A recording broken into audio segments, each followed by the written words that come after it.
Medicine নিতে এসেছি। শরীর অবস্থা খুব খারাপ, হঠাৎ করে ব্যথাটা শুরু হয়েছে।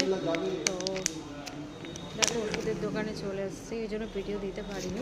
ওষুধ কিনছি, এরপর বাড়ি যাব, বাড়ি গিয়ে রান্নাবান্না সমস্ত করবো। তো চলো, তো ওষুধ কিনে এই বাড়ি ঢুকলাম। আর শরীরটা কি খারাপ লাগছে, মানে হঠাৎ করে আবার ব্যথাটা বেড়েছে। তো শুয়েছিলাম, শুয়ে থাকতে থাকতে হঠাৎ করে ভাবলাম যে ব্যথার সূত্র তো শেষ হয়ে গেছে, তো আবার আনতে ছুটেছিলাম এখানেই দোকান থেকে। তো চলো এখনকার মতো ভিডিওটা এন্ড করি, কারণ এই কারণে আমি সকাল থেকে ভিডিওটা দেখতে পারিনি। চোখ মুখের কী অবস্থা, প্রচণ্ড ব্যথা, মানে এত ব্যথা হচ্ছে কি বলবো। তো এখনকার মতন ভিডিওটাকে এন্ড করি। ভিডিওটা ভালো লাগলে প্লিজ লাইক করো, কমেন্ট করো, শেয়ার করো, আর সাবস্ক্রাইব করতে ভুলো না। চলো এখনকার মতন টাটা। মানে আমার হঠাৎ করে এত যন্ত্রণা হচ্ছে, আমি কী বলবো।